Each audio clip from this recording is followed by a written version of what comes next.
E, enfim, então, Brasilzão. O famoso americano também não tem nenhum charme. Perfeito. Falta charme no cinema americano, né? Falta. Se bem que assim, o cinema americano da década de 80 é muito charmoso. Até a década de 80, sim. Depois começa uma quedinha ali 90 também é charmoso. Tem ali um Instinto Selvagem, tem É, um mas- Verhoeven, né? Tem. Eu acho que a partir de 2000 começa a ter uma... Assim, você já tá citando o Verhoeven, por exemplo, que é um Sim, holandês que foi sim. trabalhar nos Estados Unidos. né, mas essa é a história de Hollywood, né? Sim. Se a gente for Billy Wilder, Se a gente for Otto falar Preminger. década de 40, é os alemães que foram pra lá, Aham. enfim, a galera que foge, não só os alemães, mas a galera que foge, Austríacos. a galera que foge da Segunda Guerra Mundial, que vão pra lá, não só franceses, e atores também, dinamarqueses, a Greta Garbo, Marlene Dietrich, essa galera saiu da Ingrid guerra, Bergman. Ingrid Bergman, essa galera tá toda saindo de lá e indo pra Hollywood, mas a gente já vai chegar em Hollywood. Mas a história de Hollywood é a história da migração, Sim, né? total. É um pouco sobre isso. O Sergio Leone é um dos diretores que mais mudou a trajetória de Hollywood, que é um italiano, pô. Sim. E é aquela questão que a gente fala, né? Quando a gente fala que eles dizem que tem o melhor cinema do mundo, o melhor basquete do mundo, inclusive, infelizmente, venceram hoje, né? Nossa, isso aqui até o último minuto. Porra, mas quase a gente teve a piada pronta pra hoje, né? Cara, faltava 2 minutos, serve na frente, os caras viraram, cara. Que porra. ódio. Mas assim, mas é isso, assim, se diz que é o melhor. E por ideologicamente se consolidar que eles são melhores, não praticamente, mas ideologicamente se consolidar que eles são os melhores, inevitavelmente o capital se destina para esse lugar. Sim. E porventura eles se tornam. E o que eu acho triste é que não só existe esse consenso de que eles são os melhores, e isso até se discute, mas como tem gente da cinefilia e da crítica que fala como se só existisse o cinema deles, na verdade. Só existe cinema de Hollywood. Perfeito. E vale dizer, né, Matheus, que... Vambora. Quem sabe fazer ao vivo? Mas vale dizer que, assim, não é como se a gente devesse também fazer, tipo, os Estados Unidos só produz porcaria. Não, Porque de senão, forma alguma. senão a gente vai cair naquela lógica do cinéfilo que tá ultrapassando a segunda barreira, que começa a negar Hollywood. Sim. A gente já passou disso, Não, né? um maniqueísmo bobo. É a gente entender que ele tem muitos filmes bons, qualidades e defeitos, e é isso, sabe? É aquilo que a gente sempre fala. É possível enxergar a qualidade de determinado país e filme criticando seus processos. E é um pouco disso de Hollywood. Hollywood é historicamente consolidado como um monopólio global e tem consigo o seu mercado, o mundo, não só o seu mercado interno, e justamente por isso tem as dinâmicas do capital se destinando a essa localidade, e portanto mais investimento do Estado também, né? E tendo mais investimento do Estado, porventura também um dos maiores cinemas do mundo na história. E assim, é claro, se vocês forem ver a lista, vocês vão ver que grande maioria desses países são pertencentes ao norte global, que são países onde o investimento é mais forte. E aí é aquele negócio, é possível gostar do cinema produzido nesses países, mesmo sendo críticos aos seus processos, né? E aí, a gente tá fazendo já aqui o trabalho de pular do 10º pro primeiro, mas eu acho que vale a gente já começar a falar por que Estados Unidos, né? Pela escala industrial até, sabe? E, tipo, óbvio, eles tiveram muitos grandes cineastas, mas eles foram um país que mais investiu em cinema, tipo, disparado, não tem discussão, sabe? Então, tem muito diretor bom americano que foram importantes em todas as fases da história do cinema. Então, mesmo que a gente entenda todos os problemas políticos e financeiros, etc., não tem como a gente fugir muito de dizer que os Estados Unidos é o melhor país do mundo fazendo cinema, sabe? Historicamente. Talvez, assim, pelo menos deve estar no top 3. Eu não sei se eu coloco no meu top. Não pode, não. Coloco em primeiro. Sério? Cara, John Ford, Clint Eastwood, Ele já tá antecipando aqui. Raul Walsh, porra. Não, é muita mas- gente. Orson Welles. Vamos com calma. Vamos com calma. Eu também posso citar uma porrada dos outros ali. Não, assim, eu não acho nem que, no meu gosto, não sei nem se é um absoluto, mas pela quantidade de filme, é foda. Então, tem uma questão aí, né? Quantitativamente, evidentemente, a gente vai conseguir contar mais filmes Sim. americanos bons Sim. do que de outros lugares. Meu favorito não é os Estados Unidos, mas depois eu digo qual é. E agora, em termos de razão, proporcionalmente, eu acho que tem cinemas melhores. Acho que essa que é a diferença que a gente pode discutir. Justo. Quantitativamente, Hollywood, Estados Unidos, não só Hollywood, porque Estados Unidos não é só Hollywood, produziu na história mais filmes bons. Até porque eles usaram muito o cinema como a principal ferramenta de propaganda. Ali, Sim. principalmente no pós-guerra, né? Era o momento deles colonizarem o mundo todo de novo. E o cinema foi uma das principais ferramentas que eles usaram pra isso. E aí vale dizer, né? Por que que os Estados Unidos conseguiu fazer isso, né? E é aquilo que a gente falou anteriormente. Guerra, né? Ao longo da história, sempre se aproveitou desses momentos específicos para se consolidar enquanto indústria. E isso começa desde o início do cinema. Claro que os Estados Unidos já era uma grande potência, mas em determinado momento histórico, havia uma competição, sobretudo com outros países do norte global. Itália, sobretudo a Alemanha, com a UFA, que era uma grande indústria, o Japão, né? Que eram indústrias fortes ali no pré-Segunda Guerra Mundial. Mas que depois da Segunda Guerra Mundial, esses países sendo palco da guerra, veem suas indústrias sendo dilaceradas. É claro que a França continua fazendo filmes, a gente tem o realismo poético francês sendo produzido ali na década de 40 e tudo mais.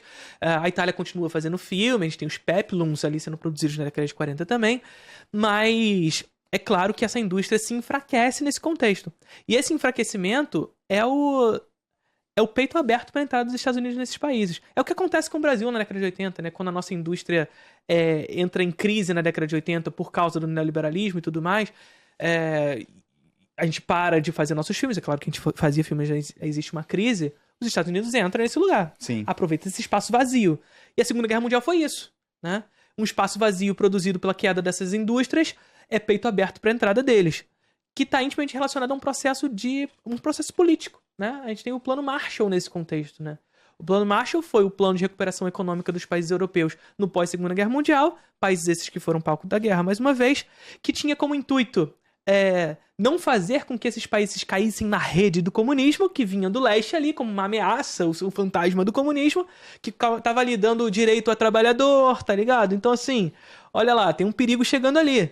E aí vem o Plano Marshall, vem o Fair State, enfim, vem todo esses aparatos para melhorar o capitalismo, né? E associado ao Plano Marshall vem toda essa exportação massiva de filme. Não é à toa, a gente já falou isso aqui inúmeras vezes, que alguns filmes, alguns momentos da história do cinema dos Estados Unidos trazem nomenclaturas europeias, né? Filme noir. Filme noir foi porque os franceses deram o nome desse movimento, estilo, fenômeno dos Estados Unidos, porque esses filmes estavam entrando na França, massivamente depois da Segunda Guerra Mundial. Mas assim, história dos Estados Unidos passa desde o grande cinema clássico, lá do início do cinema, lá atrás, passando pelo cinema da década de 20, passando pelo cinema... Griffith, Orson Welles, toda essa galera, Ford depois...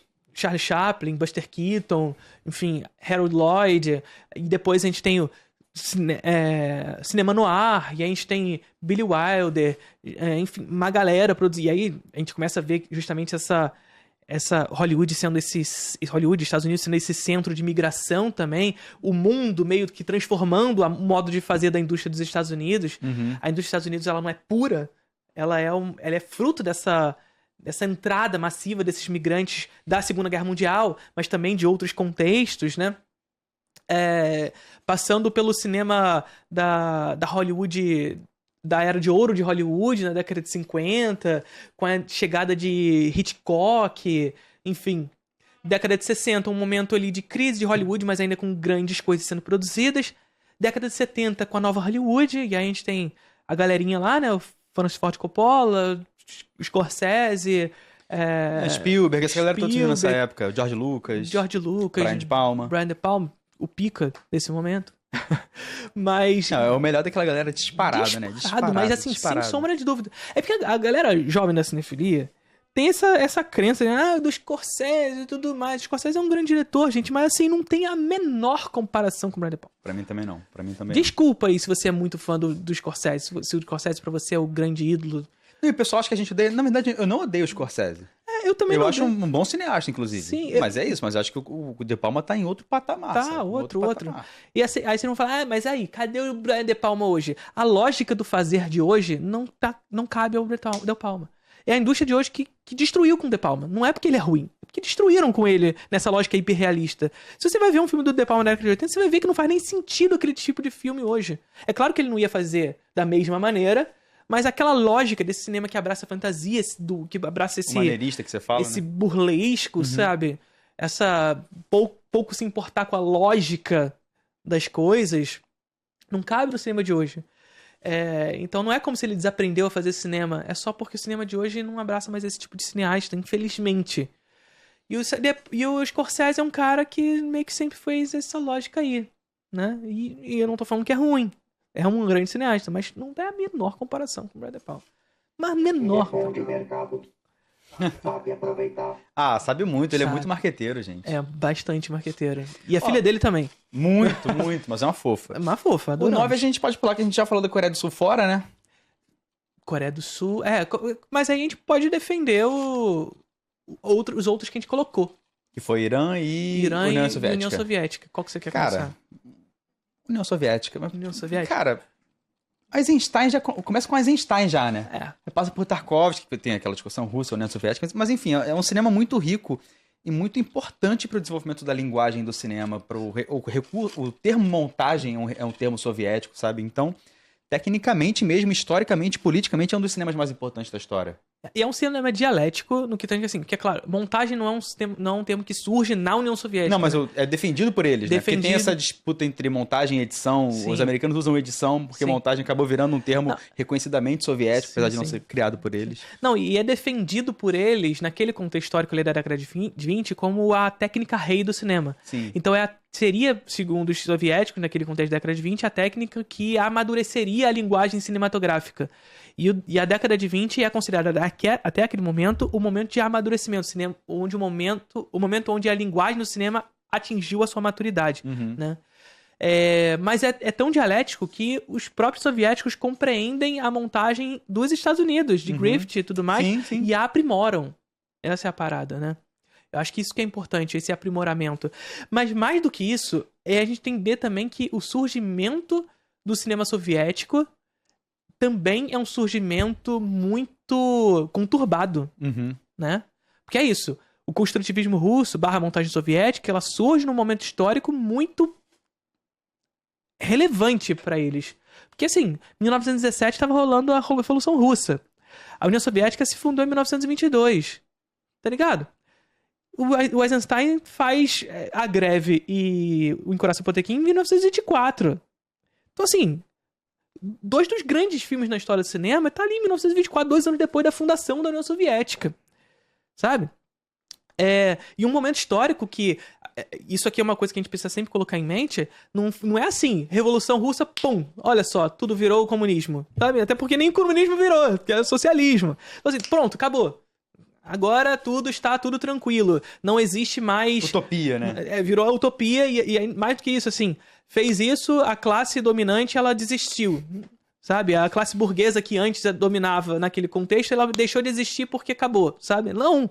Eles estavam lá e eles fizeram contra-revoluções, Sim. no campo, inclusive, contra a coletivização do campo e tudo mais. Então, assim, foi um momento muito conturbado e difícil, inclusive, para a União Soviética consolidar o seu cinema. Porque, assim, é isso, a gente saiu do czarismo pro socialismo e não tinha exatamente muita sala de cinema. Uhum.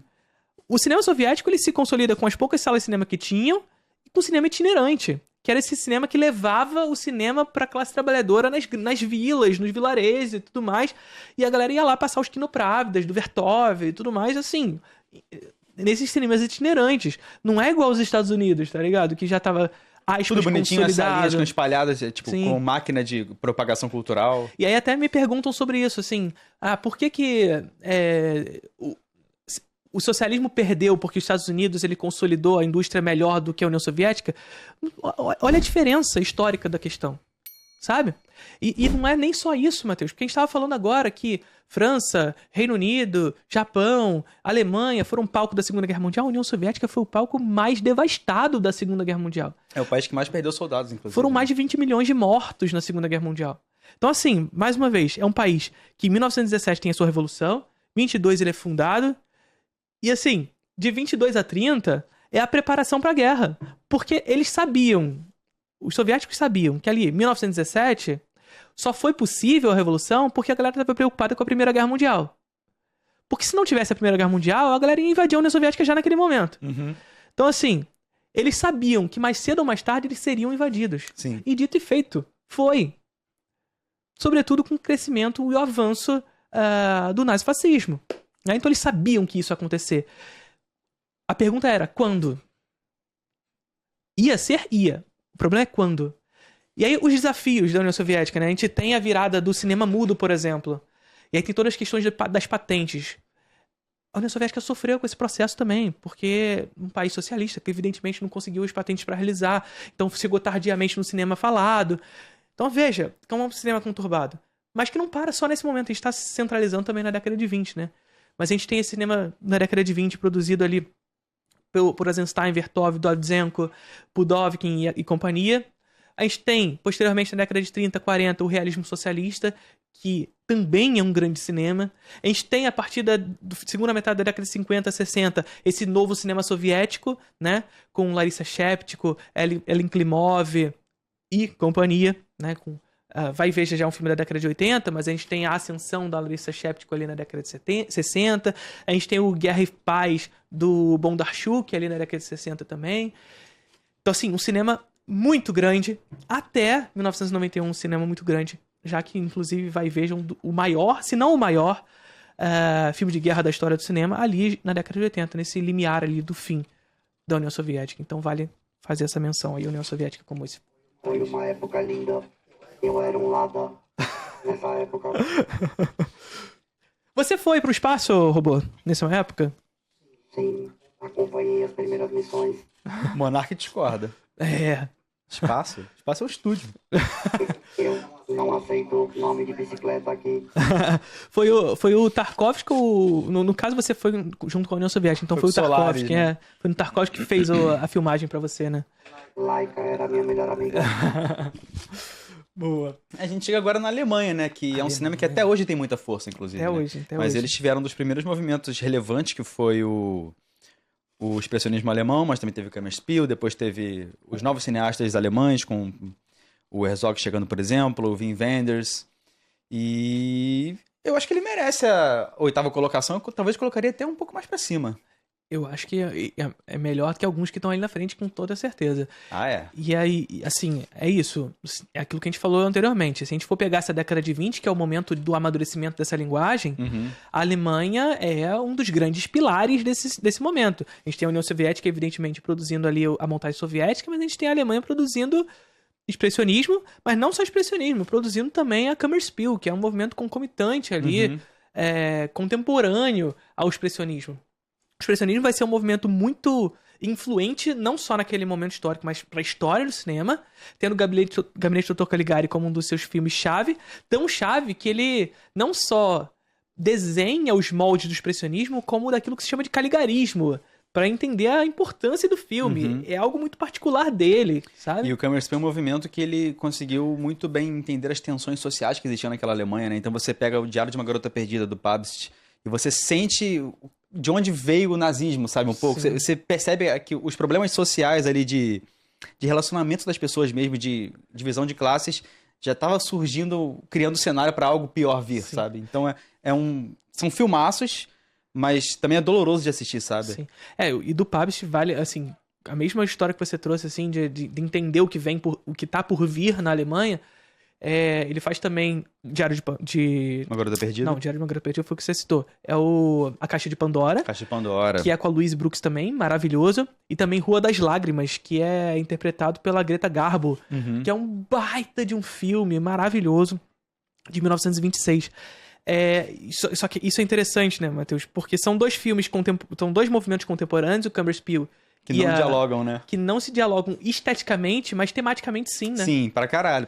Porque o expressionismo é esse movimento que traz os fantasmas do que pode vir a surgir na Alemanha. É um movimento profético, digamos assim, desse pesadelo que vivia a Alemanha naquele contexto. Mais uma vez, a Alemanha foi derrotada na Primeira Guerra Mundial e vivia um momento de crise política, econômica, social, todas as crises possíveis naquele contexto. E surge nesse momento um movimento como o expressionismo que não vê, tem visões, né? Que passa a enxergar esse mundo a partir das visões do seu artista, visões essas que não são exatamente realistas e muito menos otimistas. São sempre pessimistas. Esse lugar do pesadelo, esse lugar de que em um espaço de crise como a Alemanha do pós-Primeira Guerra Mundial, só isso pode ser produzido. Mas também um cinema profético, justamente porque traz essa perspectiva. De momento de crise só pode surgir a barbárie. E aí é essa profecia do que viria a ser na Alemanha ali a partir da década de 30, né? Porque o Gabinete do Dr. Caligari, por exemplo, ele conta a história de um hipnólogo, Caligari, que na verdade é um psiquiatra, a gente descobre no final, mas ele ali no início ele é um hipnólogo, todas essas ideias de Freud estão muito ali presentes naquele contexto na Alemanha, que comanda Césare a barbárie, a matar aquela população. Então, a partir da sua fala, ele comanda esse povo à morte, destina esse povo à morte, né? A gente sabe do que vai ser tratado isso anos depois. E o Fritz Lang também faz algo parecido quando ele faz Mabuse e o Testamento do Dr. Mabuse. Em Mabuse, a gente tem esse submundo onde o Mabuse controla uma sociedade secreta a essa barbárie. E o Testamento do Dr. Mabuse, já em 32, ele vai contar a história do Mabuse preso. Qualquer semelhança com a realidade mera coincidência. Mabuse preso. E na prisão ele escreve o seu testamento. Qualquer semelhança, né? Escreve o seu testamento. E o seu testamento que ele escreve na prisão acontece na realidade. Fora da prisão. Qualquer semelhança, mais uma vez. Né? Então veja. E por outro lado, o Kammerspiel, um movimento concreto. Ao contrário do expressionismo que é abstrato. Né? O concreto. Só que esse concreto também pessimista. Também trágico. Em Caixa de Pandora, a nossa personagem central, ela sai de uma posição ok, boa, e dali, meu amigo, as escolhas dela só levam ela à tragédia. É uma paulada atrás da outra. E não tem escapatória pra ela. A única escapatória dela é a tragédia. É o único lugar onde ela pode se enxergar, justamente porque estamos falando de um país mergulhado nessa crise, né? Sim. Então não tem outro lugar senão a barbárie. Muitas marcas da Primeira Guerra também, Sim. né? E claro que o expressionismo ele não tá, e que o cinema alemão também não é só a década de 20. Não, Evidentemente. A gente fez o recorte porque é o período ali determinante pro cinema alemão prosperar. Evidentemente que assim, existe um certo limbo aí na produção alemã, até porque, além de ser derrotado na Primeira Guerra Mundial, ela vai ser derrotado também na Segunda Guerra Mundial, né? Vamos pular esse cinema Leni Riefenstahl, etc e tal, não vamos vangloriar esse momento histórico, muito pelo contrário, apesar de ser um momento histórico que tem muito a ver com a Olimpíada. Sim. Né? Que Leni Riefenstahl foi uma das primeiras a primeira documentarista dos Jogos Olímpicos ali de 1936, que rolou em Berlim, um documentário que tecnicamente é fantástico, mas que traz também seus pesares semânticos muito marcados, esse lugar do corpo do atleta como algo a ser vangloriado. Uma divindade, pra cima. Uma divindade, o super-homem. A ideia do homem ariano, né? Enfim. Só que ali depois da década da Segunda Guerra Mundial, o cinema alemão entra quase que num limbo. Existem produções, a Alemanha Oriental, por exemplo, produz alguma coisa, inclusive filmes que tentam apagar esse passado recente do nazifascismo, apagar, que eu digo, não como se ele não existisse na história, mas propor um novo começo mesmo. Mas trazer, de fato, enfim, isso aqui precisa ser derrotado, ele não pode ser esquecido, ele precisa ser derrotado. Superado, né? E a única maneira de derrotar é através do socialismo, sob essa perspectiva. Só que depois disso tudo, ali na década de 60, sobretudo segunda metade da década de 60 em diante, a gente tem um novo cinema alemão, com alguns dos cineastas maravilhosos e um deles seu favorito, né? É engraçado que o seu contemporâneo favorito é o Petzold, que é alemão, e o meu velho favorito é o Herzog, que é alemão também. Sim, pois é. Então ali nesse contexto a gente tem o Wim Wenders, tem o Fassbinder. Fassbinder, verdade. E o Herzog, né? Como três grandes cineastas desse contexto. Sobretudo o Herzog e o Fassbinder, né? Porque o Wim Wenders é bom, mas não chega perto desses dois.